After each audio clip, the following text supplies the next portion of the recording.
Welcome back to another episode of the Millennial Girls Podcast. I'm Raquel and I'm Natasha.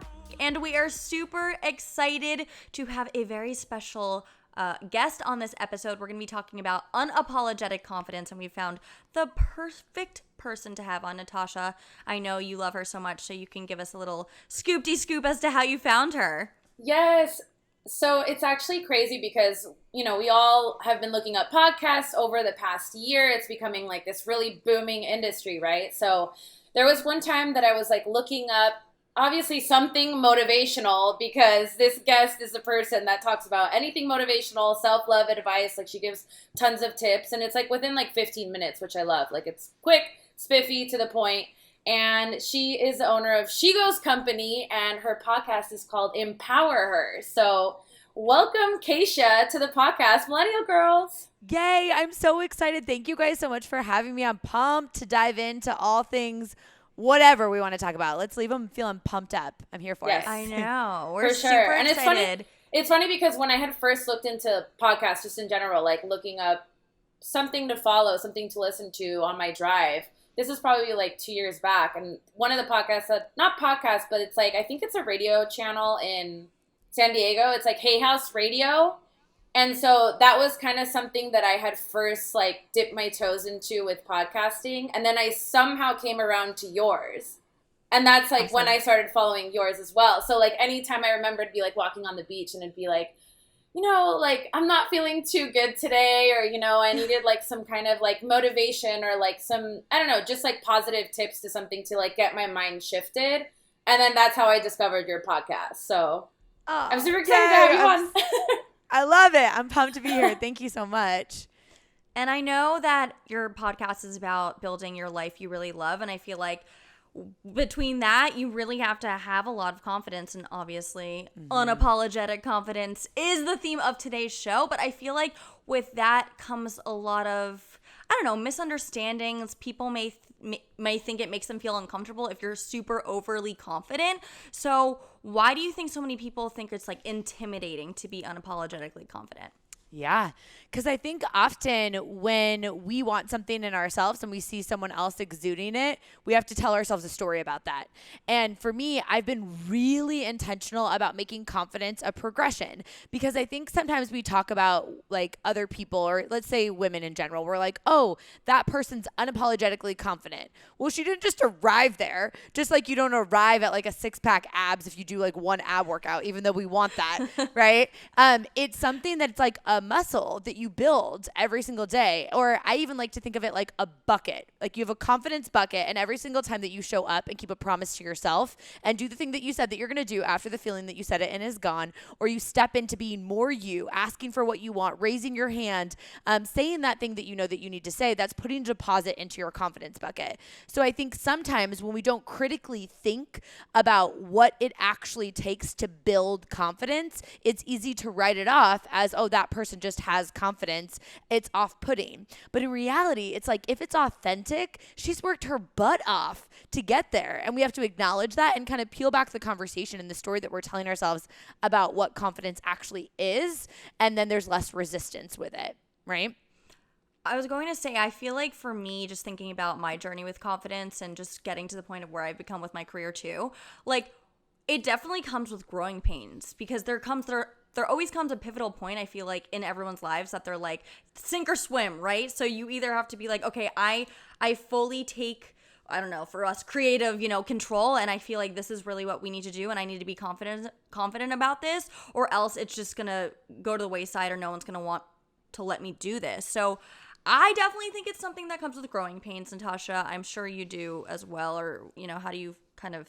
No, for sure. Was there a moment? I think it's always like an ongoing thing for everybody, because I've always said on the podcast is like, when I was a kid, I was always pretty confident in myself. Like that was never something that I had personal issues with. But of course, through the years, there were things that have beaten me down and things that, you know, I wasn't successful at, or, you know, I had certain expectations of and the outcome didn't, you know, match that. And those are the moments that kind of brought me down. And so that's when you have to kind of sit and rethink everything and be like, okay, just because I don't feel confident now doesn't mean I'm not a confident person. Like, that's my perspective. Like, that's my experience, I mean. Yep. And so when I have those moments, that's when I, listen to a podcast like yours where it's like, okay, I got to like change the mindset because it's not something that needs to be permanent. And that's just speaking for myself because I know a lot of people, maybe when they were growing up, they had a lot more insecurity. So it's a different journey, but that's been my personal journey. But one thing that I've experienced a lot is, in high school or even in middle school, I've always been like a pretty sensitive person. So I was a very easy target when it came to, jokes and stuff. And I was never essentially bullied, but like I was just an easy target with like, being sarcastic and stuff like that. And so I would always kind of snap back because I didn't get it. And then people would call me aggressive or intimidating. And that I hate nothing more than the intimidating word, like that word. Because for me, whenever people are like, you're so intimidating, I'm like, I'm 5'5" and blonde. How am I intimidating? I'm confused. Like, when you're out and someone will come up to you and they're like, oh, my God likes you. He thinks you're pretty, but like, you're really intimidating. I'm like, what? I'm like I'm a unicorn. Like, glitter is coming out of me right now. What do you mean? I don't understand. I don't know. I think intimidating people, there are some people that are intimidating. God knows, growing up, like my dance teachers, I was scared to death of some of them and like they were intimidating. But like, I don't think I'm intimidating. Natasha, I don't think you're intimidating. Kacia, I don't think you're intimidating. Like, I don't know where that like line is drawn. You know what I mean? Yeah. And sorry, go ahead. Oh no, I think when for you, that sounds like a pickup line. Like, I just wanted to come over and talk about you and like, what's up? But I honestly think it's like if you could carry yourself in a way that's more like a come with me, let's do this together type of personality rather than a look at me personality, that's when the confidence is appreciated and it comes across more so like, hey, I'm building confidence in real time. I'm being honest about the ups and downs, which is why people probably connect with your guys' podcast because it's honest, right? It's raw, it's real. You're going to talk about the things, including the times where you're like ugly crying and your snot and your mascara is getting together and it's getting in your mouth and you're on the bathroom floor and you're like, I suck. Like, and it feels like you're pushing a monster truck tire up a hill. You're never going to get where you want to go. Like, that crap is relatable. And I think when we have that connective tissue with other people where we realize we're all humans, like, welcome to the club. There's like 7 billion of us. We're just figuring it out as we go. That other person's confidence can instead be seen as like, awesome. She's proof of what's possible by showing up that way. I want to be more like that in my way because confidence gives you this really cool power where like I don't have to naysay another person's path because I'm secure with my own path. And when you're secure with yourself, you don't even find yourself naysaying other people because you don't, number one, you don't have time. And number two, you don't want to waste the energy because you know how much energy it takes to get yourself into the right mindset to show up as yourself when other people sometimes just don't get it. And that's the world that we live in. So I think it's like reframing confidence in general. And then that concept of like intimidation is so interesting. But I think a lot of times when you're more honest and you're more raw and you're more real, it comes off less as intimidating and more as like, hey, I respect that she's at least keeping it real, you know?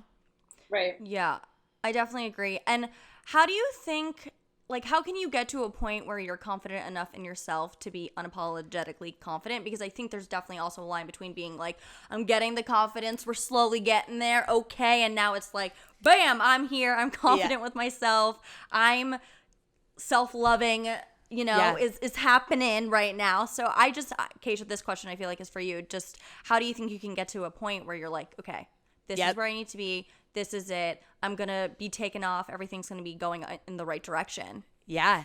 So I think you just don't ever arrive. Like, kind of just getting rid of that idea. You're never going to arrive at like some place where you're going to feel fully confident, because as you get confident to that next level of yourself, then you start to build your own belief that you can accomplish even more. So then you're chasing the next version of you that you're working towards, and you've got a distance between the space of where you are now and where you want to go, whether that's in your life, your career, your relationships, your health goals, your business, whatever it is. There's always going to be a space where you are not yet the person that can accomplish the things that you want to accomplish, because you've got to build up the skills and the confidence to get there. So I think it's like just getting rid of this idea that you're ever going to feel like you've quote unquote made it or you've arrived, arrived. It's just a continual process. But if you can set up your day, which is what I'm super intentional about doing, is like set up my day to figure out how I can win the day and just stack the wins, right? So the goal is literally just win the day, and what's my micro focus of like how I can move the needle forward today to build my own confidence,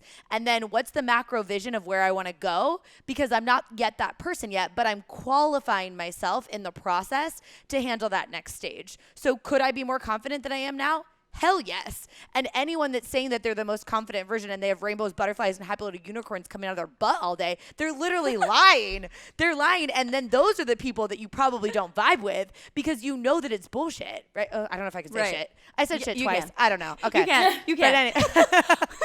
But anyways. We're relatable here. You can curse. It's fine. Relatable. But you know, it is. And I think that's where like, it's like, get rid of this idea that you're ever going to arrive there. You're going to have to build it in real time by doing things before you feel like you're ready to do it, before you feel like you're confident enough to do it. It's just like, that's how you're going to get these deposits, these opportunities to put deposits in your bucket. And then when someone doesn't get it, instead of feeling like you just got completely smacked, like your confidence is all gone. If you've set up your life where you're setting up small little wins that you can make every day, like putting deposits in this bucket, when you get smacked from like someone's feedback that you didn't vibe with, or someone hurts your feelings, or your friend doesn't get your new podcast or your blog or your business or whatever you're doing, then it feels like a little bit of confidence comes out, but you've still got what you've been working towards with these tiny little deposits. So you can still keep moving forward in the right direction.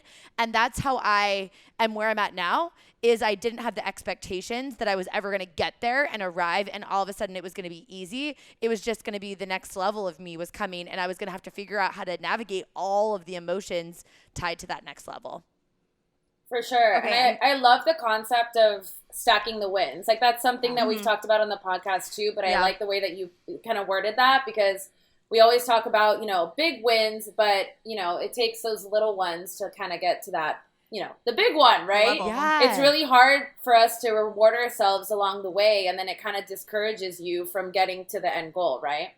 And I have I feel the biggest problem with that. Yeah, it's tough. And even today, like I started asking myself, like, what is my actual big win? Because now I feel like I've been focusing so much on the little ones that I'm like, okay, what's actually their end one now here? But I feel like there's a lot of people that, and even this is including myself, it's really hard for me to confront people with the truth sometimes and how to approach it properly. And I feel like that does come with confidence too. Like that's a place where I can say that I'm very insecure with confronting people. And so I'm curious to see like what advice you have for people that need to take a step like that and, be totally honest, raw, real, when you feel really uncomfortable, having the confidence to do so, or even just saying no to people. What advice do you have to give in that? Saying no. So as far as tough conversations, I think it's always leading with like your actual feelings without projecting what you think the other person should be acting if they don't even know. Because sometimes we think that someone's not supporting us, but we haven't even explained to them what support actually looks like. So maybe they think they've been supportive, but they don't even know, right? And then as far as saying no, it's like every single time that you say yes to something, you're saying no to something else. So when you think of your life, like I like to think of it like a pizza, right? You've only got so many slices. So when you're saying yes to someone else, are you actually negatively impacting other people as a byproduct? The people that you've deemed priorities, like your relationships, your friends, significant others, whatever's going on in your world, because something's going to have to give. So is the sacrifice worth it? And when you critically start to think about when you're saying yes to other people's agendas, are you even living your own life? Or are you living based off of other people's to-do lists? And I think so often in our society, I just think so. Amen. Amen. But I just think so often in our society, we wear this like busy like a badge of honor. And especially as women that do care, we want to say yes to things because we want to be liked. And I would question, where does that come from, right? Like, why do we want to be liked? And why do we think that it's required that we say yes to everybody else's agenda in order for them to like us more? When in reality, I think from my experience, the more confident I get at explaining why I'm saying yes to something or why I'm saying no to something, the more that people respect that. Because a boundary can't exist if you don't explain to someone that it's a boundary. And often we get freaking frustrated with people walking all over us and we're like, oh, I can't believe she did this. I can't believe she texted me at this time. It's like, she doesn't even know that she's overstepping a boundary because you didn't communicate Right. that boundary exists. So it's like taking ownership of that has been really, really helpful for me. I think that's something that we totally are working on. I mean, Yeah. the both of us too, because I think we were working at a radio station in Miami before COVID, up until COVID happened, and then we were let go. And I mean, we were burnt out, definitely burnt out. We were working 7 days a week. We're doing all these events, and we were doing extra things on top of it for us, for our career too. So I was thinking about this last night. I was like, 27 years old and super burnt out. Like, that's not okay. So I'm taking this time now to like regroup and, read some books, do some yoga, like do things, because otherwise it's like, how do you even, it's not good for yourself or your self-esteem, your confidence, your self-love, like nothing is worth it at that point. And I think that's something that I'm definitely learning to do, is to say no. But how do you think, where's the line that you need to come off? Because my biggest fear with saying no is people think I'm going to be bitchy, and it's going to be like, oh, she thinks she's too good, so she's going to say no. Like, that's like, I play that out in my head before it even happens. You're writing the email and you're like, okay, I'm going to read it 15 times. This literally happened last week. I like literally read an email to Natasha 15 times, and she's like, just send it. Send the email. I'm like, but I think I need to send it to someone else to see, and I don't know, and what if they hate me? Like, I don't know. Like, how do you not do that to yourself? Yeah, I think if you play it out to the worst case scenario, then you realize that your brain's able to handle it. What's the worst thing that could happen? Actually go there. The worst thing is, okay, they think negatively of you. Well, then they obviously don't know you, because the people that actually know you, right, those people's opinions count more. The people that have one interaction with you, okay, whatever, what do they think? It doesn't really matter. You can't get too high on the highs or too low on the lows. But at the same time, it's like when you're getting really intentional about your yeses and your nos, it's a muscle like anything that you're just going to have to build with putting more reps in. So it's going to feel so awkward at first, which means and then next time it won't be 15 times you read it to Natasha. It'll be 13 times. And then eventually you're not even going to read them, right? You're going to just be able to send them. But I think it's like giving yourself grace that it's going to take gradual just progression in the right direction. But that it's not comfortable if it's not something that you've done before. So I think it's like, play it out to the worst case scenario. Worst case scenario, you're not going to die. Maybe that person doesn't like you, but then that person didn't really know you. Great. Okay. There's 7 billion other people that will vibe with you. So don't worry about it. And I think that just giving that up of this need for like people pleasing has been such a huge weight off my shoulders. And I found that people are more receptive to it, because they're like, I honestly admire that you're willing to say no, because I give people, to the degree of closeness I am with that person, I will give them an explanation. So I don't say wishy-washy no's. I don't say maybe when I want to say no. I say no, thank you for asking me, but unfortunately I can't make it. Or thank you so much for asking me, but unfortunately that's not where my priorities lie right now, but I appreciate you reaching out, right? But if it's someone close to me, then I'll explain what's actually going on. So the weight of the relationship and the closeness of the relationship indicates how much details they're going to get, but also not saying maybe when you want to say no makes it easier for both people. Right? Because then it's like they're not waiting on you. And then your brain is doing that anxiety thing where you're like, how am I going to say no? And then you're thinking about it for longer than the actual event would have been, or the actual task that they asked you to do would have taken. You're thinking about it for longer. And then you're just like going through it multiple times when you could have just probably said yes and just done it then at that point. So it's just like a muscle, right? Like giving yourself just some grace to figure it out as you go. That's what's worked well for me. And it's, something I'm still working on constantly, but getting better every rep. For sure. Natasha, I love that. I'm gonna read you the email 12 times next. Oh, okay. I was like, wait, what are you reading me? Oh my goodness. Ladies. Well, of course, due to my technical difficulties, I'm in a new location. I'm back home in San Diego this week. So we have just 2 minutes left. If you have any last words that you want to share with us, Kacia, before leaving, and then of course plug, all your social media handles, your podcasts, everything for us.